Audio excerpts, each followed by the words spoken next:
Ayun guys, so magluluto tayo ngayon ng dinengdeng na kudit-dit na labong, sinaluyutan na labong with chorus in kudit-dit. Ewan ko anong tawag dito sa Tagalog, yung mushroom na nakukuha sa mangga. Nako, tikman natin ito guys. Napakasarap, the best na Ilocano dish. Tara at lutuin natin itong gulay na ito guys. Ayan at nakabili nga tayo sa palengke ng isang bugkos ng saluyot. Ito ay nakakahalaga guys ng 10 piso lang naman.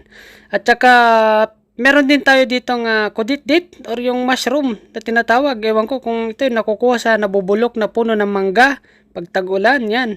Napakabango na ito, no? Famous na famous to sa mga Ilocano, no? Hindi ko alam kung anong tawag nito sa Tagalog, sa mga Katagalogan. Pero yan, para siyang oyster mushroom, no? Pero malilit lang to, parang size lang ng kailangan niyo ng bawang lang naman dito. Yan, tsaka meron din tayo dito river prawns o yung kuros ang tawag sa amin dito sa Ilocano, guys. Yan, nakukuha to sa ilog. 40 pesos naman yan, isang baso, medyo may kamahalan lang, no? At saka syempre yung ating main dish, yung labong. Ayan, so nabili na rin natin sa palengke ito, 20 pesos yung isang baso, 50 pesos yung tatlong baso ang kukunin mo. Ayan, napakasariwa guys ng mga gulay dito, no, sa probinsya. Ayan, ito, linisan lang natin saglit itong saluyot, syempre, at saka yung ating mga iba pang sangkap. At sa inyong probinsya guys, anong mga gulay naman, yung mga pwede nyong ginugulay na ganito? Paki-comment naman, ano yung Tagalog ng kudit-dit? Para malaman natin. Ayan, so maglagay lamang na, tansyahin nyo na lang mga 1 to 2 cups ng tubig, no? Tansyahin nyo na lang kung gaano kadami yung labong ninyo at saka yung mga sangkap ninyo. At saka syempre, maglagay kayo dito ng bagoong ginamos. Yan. Hindi yan nawawala sa mga Ilocano guys. Yan ang buhay ng mga Ilocano guys. Bagoong isda. Ayan. Ilagay nyo na rin yung dinikdik na bawang, syempre. At pakuluan lamang ito guys. Mabilis nga lang pagluluto eh. Pwede nyo na, ayan, nilalagyan ko palagi ng paminta guys yung aking dinengdeng. Dahil ito yung nagbibigay ng twist o yung anghang guys. At saka ihalo nyo na rin yung kudit-dit para lumambot itong kudit-dit guys dahil medyo makunat ito, no? Mabilis lang naman to, mga 1 to 2 minutes na pakukuluan to. Pagka lumambot na to, pwede nyo nang ihalo yung labong.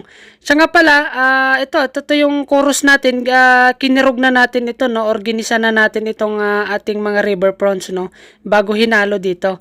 Tapos yung, ayan, pwede nyo nang ilagay yung saluyot. Actually, pwede naman yung labong muna, no? Kung hindi pa na-boil yung inyong mga labong, no? Pero ako, inuuna ko yung saluyot para dumulas yung aking dinengdeng. Mas madulas, mas masarap. Okay?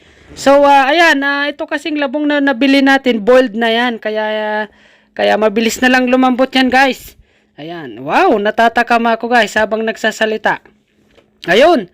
Actually, medyo dry pa nga ito.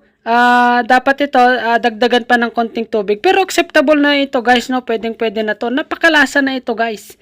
Ayan. Ayun. Ayan, luto na siya.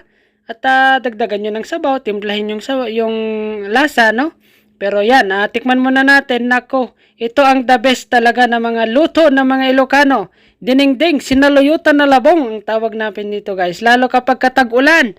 Naku, at kung meron ka ditong mga piniritong dalagang bukid, tilapia, inihaw na bangus, naku, napakasarap guys.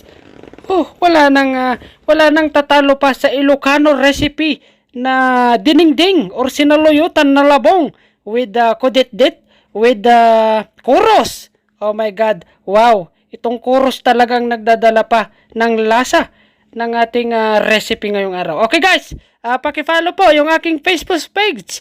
Okay, bye-bye yo!